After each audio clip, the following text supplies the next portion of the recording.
नमस्कार साथियों। आज हम जो चरखी दादरी आए हुए थे और हमारे को कुछ मित्र साथी हमारे को मिले जो कालियावास गांव से थे। इन्होंने हमारे से बात की तो हमें पता चला कि कालियावास गांव में जो है ना, स्टेडियम के लिए इन्होंने कई बार विधायक को बोल दिया है और उन्होंने भी वादा किया था कि यहाँ पे स्टेडियम हम तैयार करवाएंगे, लेकिन अभी तक आप इसकी हालत देखते हो। स्टेडियम पे कब्जा है। जो गाँव की जमीन, जो पंचायती जमीन है, उसमें 4-5 एकड़ जमीन गांव ने ये दे दी थी स्टेडियम के लिए, लेकिन अभी तक यहाँ कोई काम शुरू नहीं हुआ है। आप चाहते हो और गांव में और किस किस को आपने इसके बारे में बात की है? तो आपका नाम क्या है भाई? भाई साहब, मेरा नाम है ओजस्वी कालियावास। जी। कालियावासी गांव है मेरा, इसी जी। गांव में है। गांव वासियों ने और गांव के युवाओं ने एक साथ इकट्ठे होकर मिलकर ये गांव के पंचायत की 4-5 एकड़ की भूमि स्टेडियम निर्माण के लिए दी थी।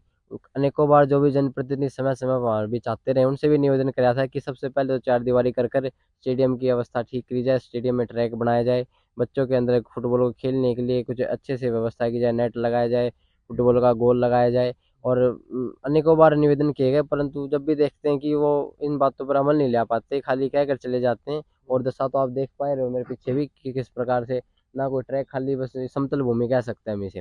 इसकी पोजीशन वही है जो गांव वालों ने जो सौंपी थी विधायक को। बिल्कुल सौंपी थी, ऐसी समतल सौंपी थी, समतल की समतल अब। कितने बच्चे हैं यहाँ जो अभी खेलों से जुड़े हुए हैं और जो आप सुविधा चाह रहे हो? सैकड़ों बच्चे हैं जो यहाँ खेलों से जुड़े हुए हैं, परंतु स्टेडियम की दशा की वजह से उन्हें बाहर अलग जगह भी जाना पड़ता है, अलग डिस्ट्रिक्टों में जाना पड़ता है, दूर दूर जाना पड़ता है। स्टेडियम के नहीं होने की वजह से, अच्छा स्टेडियम नहीं होने की वजह से, खेलों की सुविधा नहीं होने की वजह से हमारी मांग थी कि 2-3 कोच भी दे जाते, फुटबॉल के लिए वहाँ, बॉक्सिंग के लिए वहाँ, बॉक्सिंग का वो भी बनना चाहिए, रिंग भी होनी चाहिए थी। यहाँ पहले भी कोई प्लेयर है गांव से जो निकले हाँ हैं? हाँ, गांव से अनेकों प्लेयर समय समय पर निकलते रहे, राज्य स्तर पे भी, नेशनल स्तर के ऊपर भी खेल रहे हैं। और अनेकों युवाओं के मन में भी लालसा रहती है कि वो ओलंपिक तक जाएं, उनका प्रयास रहता है अच्छी मेहनत करें। छोटी बहनें बड़े खेलों में जुड़ रही है, तो जी क्या आपके गांव से भी कुछ लड़कियां हैं जो खेलों से जुड़ना जी जी, चाहती हैं? बिल्कुल जुड़ना चाहती हैं, पर वही बात है कि स्टेडियम ना होने की वजह से दूर जाने में उन्हें परेशानी होती है। आपको पता है, परिवहन के साधन इत्यादि की वजह से दूर वो जा नहीं पाती, और उनकी वो कामना मन में दबी रह जाती है। उनके अंदर का जो कौशल है वो उनके अंदर ही दबा रह जाता है, और खेलों के अंदर रुझान तो है, परंतु दशावस्था न होने की वजह से, स्टेडियम और अच्छी सुविधाएं न होने की वजह से वो अमल नहीं ला पाती, वो भी खेलों में आगे नहीं बढ़ पाती। मैं जितेंद्र, सरपंच कालियावास जी। जी। हमने ग्राउंड के बारे में अरविंद शर्मा जी से विज्ञापन सौंपा था। हमारे गांव में खेल ग्राउंड के लिए कोई सुविधा नहीं है आज तक, और इसके बारे में स्टेडियम का रूप देना चाहे अरविंद शर्मा जी के हमने ज्ञापन दिया था।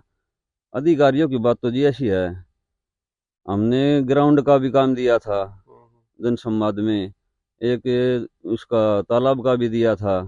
काम तो हम कई बार दे चुके, लेकिन कोई काम होता नहीं जी। तो जो स्टेडियम के लिए जो ग्रांट वगैरह कोई अभी तक आई नहीं है, खेलों के लिए कोई नहीं ग्रांट आपको गांव नहीं मिलती नहीं है नहीं नहीं मिलती है? नहीं नहीं मिलती जी। तो विधायक जो सांसद जी थे उन्होंने क्या बोला था आपको उस दौरान?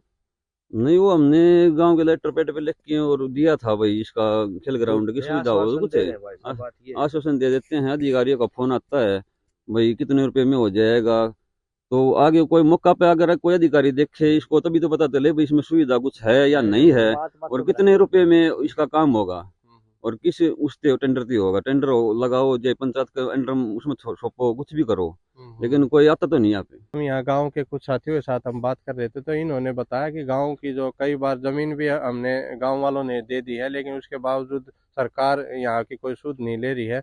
बार बार रिक्वेस्ट करने के बाद भी यहाँ पे अभी तक कोई काम शुरू नहीं हुआ है। बहुत से प्लेयर गांव से राज्य स्तर पर, राष्ट्रीय स्तर पर खेले हुए हैं और बहुत सी लड़कियां भी खेलों से साथ जुड़ना चाहती है, जो यहाँ गांव से बाहर जाके खेलना पड़ रहा है उन बच्चों को। तो हम कोशिश करेंगे सरकार को अपना जो ज्ञापन देंगे उसमें भाई के गांव के बारे में भी हम उसमें डिस्कस करेंगे कि यहाँ के जो प्लेयर है अगर यहीं पे सुविधा मिल जाती है तो हमारी जो बहन बेटी है वो भी खेलों के साथ ज़्यादा से ज़्यादा जुड़ेगी। तो हम उम्मीद करते हैं कि जो सरकार ने जो वादे किए हैं खेल नीति के, वो यहाँ पे भी लागू किया जाए।